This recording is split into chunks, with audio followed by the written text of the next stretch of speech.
Hey, what's up, everybody? Welcome to the Rock Squad podcast, your destination for the latest in rock music news, reviews, and discussion. I'm one of your hosts. I'm Nick Chino. I'm joined by my co-host and bandmate, Dave Marini. What's up, Dave? Hey, how's it going, everybody? Before we get started today, make sure you drop down to the bottom of this video. You like the subscribe button. You like the like button. You add a little comment if you have something to say about what we're talking about. If you want to reach me, Red Coast Records on Instagram, Red Coast Records on Facebook. Nick, my friend, how are you doing? I'm doing all right, man. Just kind of hanging out here. Like I was saying, I had a hard day of shipping out tote bags today at my job, doing mostly marketing, but also shipping out tote bags. So it was fun. The grind, man. The grind, man. Sweaty. That damn record business. You know? I know the record business. It's not just glamorous hanging out with rock stars, which I never get to do, but it's a lot of just hard work. You know how it goes. But people go on the channel right now. We got some stuff that they can check out. Have you heard any of the new Wallflowers record? Are you a Wallflowers fan? We talked about I do like the Wallflowers. I checked out the new single and a couple other songs, and then I listened to 3 hours of Jacob Dylan on Joe Rogan. Nice. Oh yeah, was that a good interview?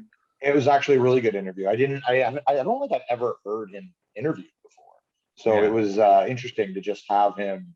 Like Joe asked some pretty standard, like, "What's it like having your dad being famous?" Yeah. At one point, actually, he says it. He goes, what he's like, when you were growing up, like dealing with a father at the level that your father was at. Yeah. Did your father's, did that ever affect your day to day growing up? And he takes a minute to answer because he's probably answered it a million times. And then Joe Rogan thinks he's like lost, and he's like, "Bob Dylan, your father." And Jacob Dylan's like, "Oh yeah, I know who you're talking about." Yeah, I've heard of it before. Yeah, he pretty much said though that growing up, kids and like friends and stuff didn't really care at all, but it was like their parents, that were like, who's son, So yeah, it was a really good interview though. Really good. Yeah, no, he's really interesting, and like this is the first Wallflowers record in almost 10 years. And it's cool. We're both big fans of the band. I know there's a very big Bob Dylan influence on him as well, but we're big fans of the band who also played with Bob Dylan. But I feel like there's a very strong band vibe on that. It's very lush. It's got lots of organs and pianos. Very lush. It's produced by Butch Walker, right? You're a big Butch Walker. Oh, fan. Yeah. I love Butch Walker, man. I know he's. I think we talked about that already on the podcast about how I really like that he did the last Green Day record. Which got mixed reviews. Did you like the last Green Day record? It was okay. I didn't like it as much as some of their past stuff, but it was not bad. Yeah. I kind of like that it was such a branch off from the old stuff. Yeah. But I think that he's one of those guys. He's like one of those guys that had his moment a while ago, and now he's just been really perfecting the craft of making records. Yeah. And I think anybody who follows him knows that he's a pretty dedicated producer. And if you're into pop rock and you're into all that stuff, he's a great songwriter too. So I'm definitely excited to check out the rest of the album. It definitely has like a bandy, folky kind of thing, which they've always kind of done, but they're always kind of like one side of rock or one side of folk. So it sounds cool, man. I'm excited to check it out, check it all out. Yeah, for sure. And there's some big releases out this Friday as well. There's a new John Mayer record coming out called Sob Rock. And there's a new record from Waves, which are one of my favorite California stoner rock bands, which is called Hideaway is what's called. But I know John Mayer, he may get some flack from people for, I don't know, the amount of women that he's slept with, and maybe people aren't fans of his music, but I think John Mayer's a fantastic. I know he's got a fantastic record with relationships, but also I think he's a fantastic guitar player and musician. And John Mayer stuff over the last 3 or 4 records he's put out, I've always liked the stuff he's released. It's definitely one of the dirty little secrets, no one wants to be like, oh yeah, I'm a fan of John Mayer, but he's a stellar guitar for a slow hand blues guitar, man. I don't want to say that he's up there with Clapton, but he's up there, bro. And anyone who plays guitar and watches him play guitar will attest the exact same thing. And I think probably I got into him. This is funny too. I never even knew that he was like an adult contemporary artist. Yeah. because I got into him by watching the Crossroad festivals. Right. So like I got into him watching him play with like BB King and like Buddy Guy and stuff. So then when people are like, "Ooh, John Mayer," I'm like, I had no idea that I was like late to the game. That it's like all he sings all these sappy songs. Yeah, this isn't Your Body is a Wonderland.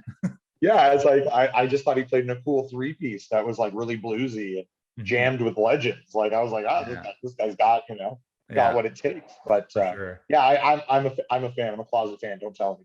Yeah, no, me too. We are both John Mayer fans, and I'm looking forward to this new record. I'm gonna do a rock album review for that, but also Waves are one of my favorite bands from California and one of my favorite indie bands ever right now, because I've enjoyed all their records. Nathan Williams, the lead singer of Waves, they're a really hard-working band too. They have their Ghost Ramp label. So they put out lots of music on their label. They put out their own stuff. It's been a while. Their last record, You're Welcome, came out in 2017, but that was a great record. And this one's cool. It sounds like a little bit more subdued than their past material, but still solid stoner rock. Yeah, I love it. Gotta love it. Yeah, so we'll be putting that up on the channel this Friday as well. So keep an eye out for that rock album review. But let's get to our opening act topics on this week's Rock Squad podcast. Some opening act topics discussing the latest topics in the world of rock music news. And the first one is Record Store Day 2021 round 2 is happening this Saturday at record stores across the nation, across the world, Dave. This is happening everywhere. The second record store day of the year. The first one was on June the 12th. We just spoke about that on the podcast as well, but there are going to be more exclusive records, Dave, fresh vinyl for diehard vinyl lovers there to go line up for on Saturday. But I wanted to highlight some key releases that are kind of interest to us and the bands that we really like. Big Wreck is putting out an exclusive translucent LP called Bag of Tricks. I don't know. This isn't their new album, I don't think, but maybe it's a B-sides compilation or some sort of rarities compilation. That's going to be cool. Bush is putting out Sea of Memories, a 10th anniversary edition. That's a really good record from Bush. Matt Bellamy of Muse is putting out an exclusive solo record, I believe. I could be wrong on that. It's called Cryo Sleep. So that's cool. And then Rolling Stones. What else would it be called? What else would it be called? Cryo Sleep. And then the Stones are putting out a Hot Rocks 50th anniversary release as well. Those are just some highlights. Cool. Did any of those stand out to you?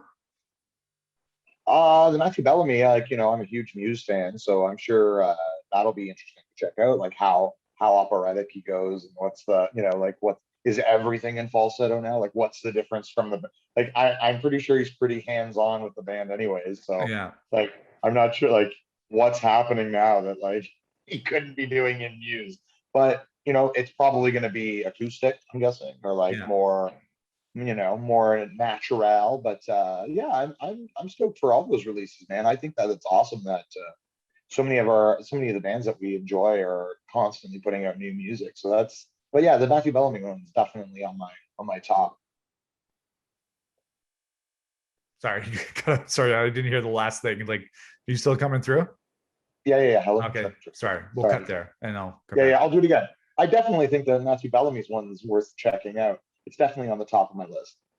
Right on. Yeah, I'm looking forward to that one. I'm looking forward to that Big Wreck one. I don't know. Again, as usual with Record Store Day, I'm not sure if I'm going to line up with the rest of the vinyl lovers to get these titles, because I think the Record Store Day stuff, even though I love people buying music, can be a little bit more about, I want to get this color version of this record and this color version and this exclusive. And I know all about that because I collect a lot of Funko Pops and collectibles and records. So I totally get that, but it's a little bit more about the plastic, overkill, than the music itself. But we can't really argue because we want people to go out there and buy music.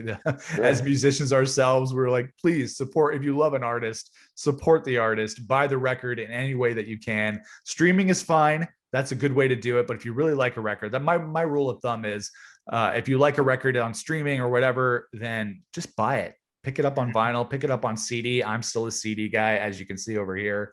I wish there was more CDs. I feel like in 20 years, instead of Record Store Day, it's going to be CD Store Day, because CD Day. Because eventually I feel like nostalgia is going to kick in for CDs at some point, like it has for vinyl. So I feel like there will be a point where people, I want to get an exclusive CD copy of the new Fool's Union album, which is us, by the way.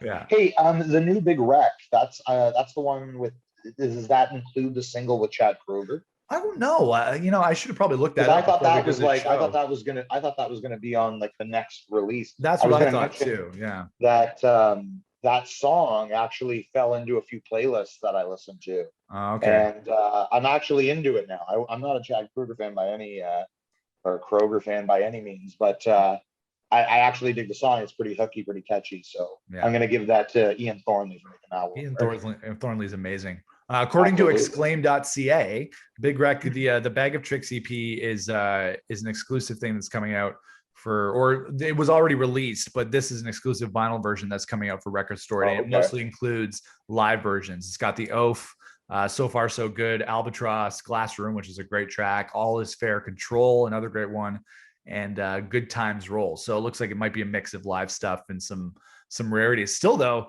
really cool. Anything with Big Wreck. I follow Ian Thornley on Instagram, and he's always playing guitar on there. And I have no idea how he does it, because that looks like magic to me, but he's amazing. I'm always impressed by Big Wreck too, because I don't think I've ever seen them with the same lineup. Yeah. Like every time I've seen the band, like I remember I saw Big Wreck early on in their career when like their first record came out with the original guys. And then obviously the Thornley run after that kind of changed up. And then they didn't really reform Big Wreck. They just started playing shows as Big Wreck with the guys from Thornley. Right. And then all of those guys have since like moved on. And then I've noticed now that the drummer from Thornley is actually back in Big Wreck. Mm-hmm. And the only other member that was in Big Wreck or in Thornley from before is the bass player. So really it's Thornley again with another guitar player. So I don't know how they keep track of it, but they're always amazing. And everyone they have playing with them is always stellar. So for sure. I can't wait. Are they on that Saints and Sinners tour? I think so. Or did they drop out of that? Yeah, I think it's like them, the Headstones, and Moist, and Tea Party maybe. Yeah. But definitely if they're coming to town, Ian Thornley is a good watch for sure. For sure. And go pick up the record on Record Store Day. But that leads into our next topic, which is also Record Store Day related. I didn't list this on the highlights because I wanted to talk about it on its own. But this is a record I might consider lining up for, and that is the Foo Fighters Bee Gees cover EP as the Dee Gees, called Hail Satin, which is coming out on Saturday as well. They just released their cover of You Should Be Dancing, which is a classic Bee Gees song. And it's great. I really enjoyed it. And it's so funny to see Dave Grohl doing his, his, he's doing his Bee Gees voices. It's hilarious. Yeah. And as we know with the Foo Fighters, they've never taken themselves too seriously, as we've seen in their past videos. They always do things with a little bit of a tongue-in-cheek kind of vibe. So it's very much the case with the Dee Gees. And I just really enjoy this song. And I don't think I'll line up for Record Store Day. I'm hoping it gets released in some other form, because I would hate to be disappointed if I lined up with everybody else and didn't get it on Saturday. That would just be devastating. But I do very much enjoy this disco stuff from the Dee Gees. Yeah, I really liked it. I checked out the live video or whatever they posted up of it. It's super fun. Yeah. It's, what are these guys supposed to fucking do? Like they're on like their 9th, 10th, 11th album. Yeah. It just like whatever you want to do, man. You want to do it. It's like when Weezer did the cover album, like, are we really gonna balk that we got a whole album worth of cover songs from, like, people are like, I hate it. Then don't listen to it. Yeah. And like the Blue album's still there. It doesn't take away from anything they've done. You can still listen to Blue and Teal. Right? Exactly. So yeah, no, I really dig it. I think it's a really cool song to cover. And I'm not sure, is it all Bee Gees songs or is it? Yeah, I think so. All Bee Gees songs. Yeah. They're like doubling down, eh? I love it. Yeah, that's awesome. It's gonna be cool. Yeah, but I'm hoping it might stream on Spotify, hopefully, because I would like to listen to it in that capacity as well. And maybe put out a CD version for your buddy Nick, Foo Fighters, so I can add it to the tower. Yeah, add it to the rack here. I already got my Where are the Foo Fighters records? They're right here, right through here. That's all Foo Fighters. So there you go. All right, let's get to our next opening act topic on the Rock Squad podcast, and that is Jimmy Eat World's new 555 graphic novel. They just did an exclusive article with Consequence of Sound where they revealed some panels from this new comic book that's based on the music video for their song 555, which came from the last record called Surviving, which came out at the tail end of 2019. So in that video, Jim Adkins from Jimmy Eat World is dressed up in this very sci-fi fantasy garb. He's got like this white wig on. He looks like a guy who just got struck by lightning, and it's a very sci-fi video. So they're taking that concept and they're working with a company called Z2 Comics to make this this graphic novel. So I think this is a really cool way for them to expand their brand as a band, you know, because you don't want to just be a band. You can also have a graphic novel. I was thinking about Coheed and Cambria, where every record is based on, where most of the records are based on this this continuing story that also crosses over into visual media like graphic novels and comic books and that kind of thing. So I'm thinking this is pretty cool. I might have to read a Jimmy Eat World graphic novel of all things. Dude, that video was really cool. And they really like went out on a limb a little bit. It was a lot different than anything they had done before. Yeah. And the vibe of that song is unbelievable. Like it's that to me, that was the standout of that record. Like it really like the rest of it was good and it was a Jimmy Eat World record, but like that song in particular, like really kind of just like raised the level of like, oh, these guys are an amazing pop band and they don't have to write Jimmy Eat World sounding songs. Right. And I'm hoping that that's what this leads to is more like experimental Jimmy Eat World, because as much as I love Jimmy Eat World, they definitely put out Jimmy Eat World records. Mm-hmm. And from someone who's loved the band for 20 years, it's nice to see them branch out, just like I mentioned about Green Day. It's nice when you see bands you've watched their entire career kind of go, but we can do this too. Like, does this work for you? Right. So yeah, it's exciting. Yeah, it is exciting. And yeah, it's a natural extension of what they're doing. They're able to tie it in with their music, which is the same way that Coheed and Cambria do it. So personally, I don't know, you know, we both write songs. So I don't know, it might be, would it be fun to try and write some sort of epic rock opera that has this, you know, this through line of a storyline going through it? Do you think we could do that? I just don't think we could do that. I think we could do that, but I think we have a hard enough time just getting songs out as it is. So I think maybe, you know, let's get more songs out, and then we can start redefining on what is a band in 2021. What do we need to have? I disagree. I think we should scrap everything that we've done and start anew with this new graphic novel thing. You know, we'll base it on something, but we'll use our imaginations and just rip off, or not use our imaginations and just rip off other movies and TV shows. Sure. I'm down. Everything's recycled anyways. Of course. All right. Those are our opening act topics for this week's Rock Squad podcast, but let's get to the headliner. And this one's a good one because we're talking about my boys in Oasis. They've announced the Knebworth documentary to celebrate, what is it, the 25th anniversary of their legendary gig at Knebworth in England in the summer of 1996. They're releasing a new feature-length documentary about the show. It's going to feature never-before-seen footage that they shot on the day. There's actually not a hell of a lot of Knebworth, you know, footage out there right now. So this is produced by both Gallagher brothers. I'm sure they didn't actually speak to each other during the process of making this documentary, but it's going to be released worldwide in theaters on September the 23rd. I believe there might be a live album attached to it as well. So you know that I'm going to be picking up that because obviously the boys are on the wall here. I got the Gallagher brother. Oh, they're here, and everywhere. And I'm really excited for this documentary, not just because Oasis is my favorite band, because it's their reputation here in North America, because everybody in England knows how big Oasis was back in the 90s. And I was an Oasis fan in 1996. That's when I became an Oasis fan. Obviously, living here in Canada, I couldn't have gone to see them at Knebworth in 1996. I didn't see them until the year 2000 when they had already switched over to their new lineup. So, but the thing is like, you look at Knebworth, there were 250,000 people to see them at Knebworth that summer. And I think they said that over 1 million people tried to get tickets to the show. But you think about it, 250,000 people. And Oasis, they do have their fans over here that, you know, when they were still a band and when the guys come and do their solo stuff, they're still able to sell out, you know, theaters and arenas and that kind of thing. But I don't think anybody in North America really understood the impact that Oasis had musically and culturally in England around that time. They still are one of the best bands of all time, if not, you know, like the 90s and all time, in my opinion. And I feel like now they will finally get the credit that they deserve.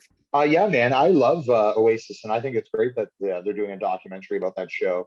nobody really truly understands how epic that band was in Europe.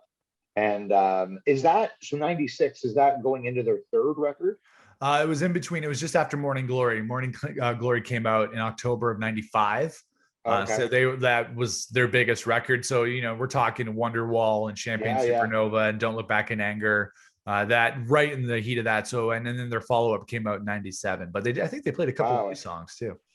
Yeah, that's crazy for a band to have that much traction over just like one offering is just it's unheard of. And to think that there were 1 million people trying to buy tickets to that show, is just like how do you even, that's awesome. But yeah, they the footage from that's probably going to be amazing. I just watched that documentary Summer of Soul. We talked about it last week, and it was amazing to see some of the footage from that. So I can't wait to see the footage from the new Oasis stuff. Obviously an influential band for you and for me. We've both seen Oasis a bunch of times, and they're just one of those great songwriting bands that never disappoint unless they mean to disappoint, and that happens every once in a while. Unless Liam walks off. Yeah, was there not a documentary done about a big show that they had done? Was it Slane Castle or something like a couple of years ago? Well, they did a documentary called Supersonic, which was about just kind of their rise to fame with Definitely Maybe and Morning Glory. I think it only went up to Knebworth in terms of the story that it covered. But that's crazy because when you think about it, Oasis went from obscurity to playing to 250,000 people in the span of less than 3 years. They were jamming in their rehearsal room at the Boardwalk in Manchester in 1993. Nobody knew who they were, and then they get signed, and then literally, but 3 years later, they are the biggest band on the planet. And that's crazy. In North America, they got such a bad rap because I remember in '96 as well, they came to the US and they did the MTV Music Awards, and Liam was a little bit inebriated, and the performance that they did of Champagne Supernova on the show was a little bit lackluster, to say the least. And I think that was a little bit of the nail in the coffin for Oasis in North America. The thing is, whenever they came to Toronto, like when we would go to see them, like Toronto loves Oasis, they would sell out every time, no problem. But I think especially in the US, there's a little bit of a perception about them, obviously, because they did it themselves, being the Gallagher brothers and their reputation for fighting and breaking up all the time. But they don't understand the music. Like Oasis is the reason why I play music. If Noel Gallagher didn't pick up an acoustic guitar and write songs, I wouldn't have picked up an acoustic guitar to write songs. So, and to me, they made songwriting really attainable, because Noel was very much the kind of songwriter who would write a song, sit down on they would do a full rock version with Oasis, but then sit down on a stool with an acoustic guitar and just sing the song bare bones, and it would still hold up. And, he wouldn't do anything fancy. He was a great lead guitarist, but when he sat down with his guitar, he was just playing chords like everybody else. So when you learned how to play Wonderwall or Live Forever or something like that, it seemed attainable, and it seemed attainable for me. It was something that made me feel like music was something that could be achieved. Yeah. Oh yeah, definitely. And like, I can't even tell you, like I spent probably 95 and 96 sitting in basements listening to Hole's record and Nirvana Unplugged and Oasis, and like, yeah, man, like it's one of those, campfire songs, and we're huge advocates of like, if you can play it at the campfire, it'll probably, and it works at the campfire or sitting on your couch, it'll probably work with a full band. So yeah, totally. Yeah, it definitely hugely influential, man. Like when Wonderwall came out, like all that stuff, and even the brotherly, like the back and forth with the Gallaghers, and like it all just added to everything.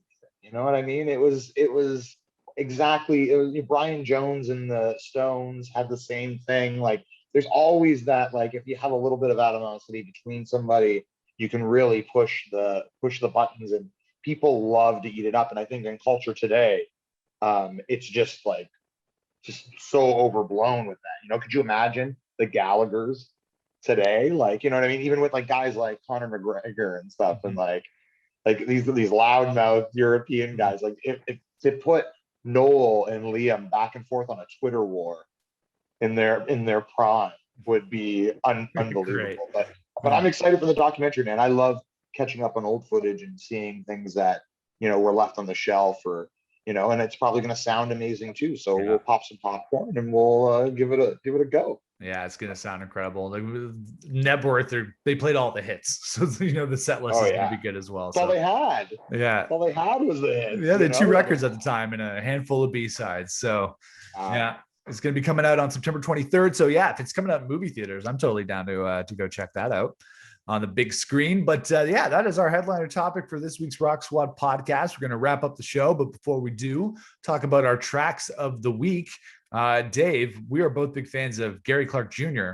Love that is my track of the week, a song called What About Us that I first heard. Have you seen on YouTube? He did a Tiny Desk concert for NPR. Yeah. It was fantastic. And that was one of the songs that he played. So I bought the single on iTunes, and it was, love that song. What About Us? Gary Clark Jr., incredible guitar player and songwriter from Texas, I believe. Yep.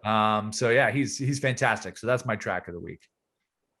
Well, going in that vein for fantastic black guitar players, I'm going to pick Ben Harper and the song Burn One Down. Nice. We didn't even talk before this, so I didn't know you were going with Gary Clark, but yeah, Gary Clark's amazing. Ben Harper's amazing. And I've been in a big Ben Harper kind of hippie mode at my place. So yeah, Ben Harper, Burn One Down. It's summertime.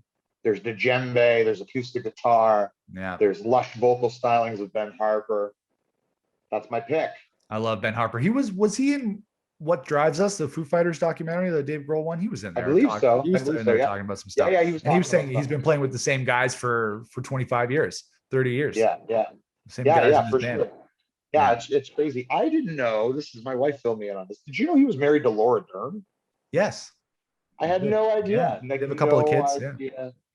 No idea at all. And yeah, that's crazy. Small world, right? You never know who's hooking up with who in Hollywood. So yeah, for sure. Laura Dern and Ben Harper, it's a good match. Not anymore. I always think it's funny now, like that I know that. So when I hear him singing songs that are about women, like I'm like, this is the muse, yeah. All right. So those are our tracks of the week. And that is it for this week's Rock Squad podcast. Thank you very much for watching, everybody. I am Nick Chino. You can follow me at The Walking Nick on Instagram and Twitter. Where can the folks follow you, Dave? You can follow me at Red Coast Records on Instagram, Red Coast Records on Facebook, Red Coast Records on Twitter, and of course, myself and the lovely Nick playing a band called Fools Union, foolsunion.com for all of our songs, our videos, our merch. You can be walking around with an FU shirt on by tomorrow. Maybe not tomorrow, but by the end of the week. So, however long it takes to ship. Check us out there. And if you want to listen to our band, we are available everywhere you get music, Spotify, Apple Music, everywhere else. Everywhere you can get it. YouTube, Deezer. You want it? Gorgle on the bottom of your shoe, wherever you find your music. We're available. So check it out. And be sure to drop down to the bottom of this video, subscribe to our channel, like this video. If you have a comment, you want to talk about how much you love Oasis, maybe the best time you've ever seen them. Maybe you were at the show that this documentary is about. Let's hear from you.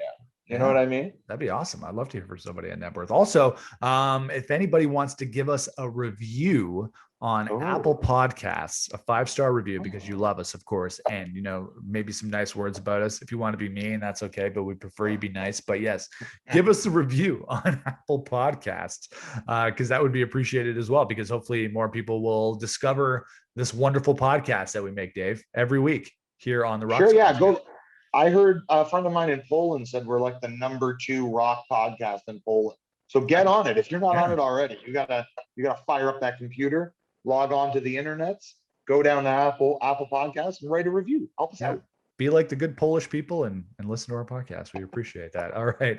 We'll see you guys next week for the Rock Squad podcast. In the meantime, rock on, Dave. Rock on, Nick.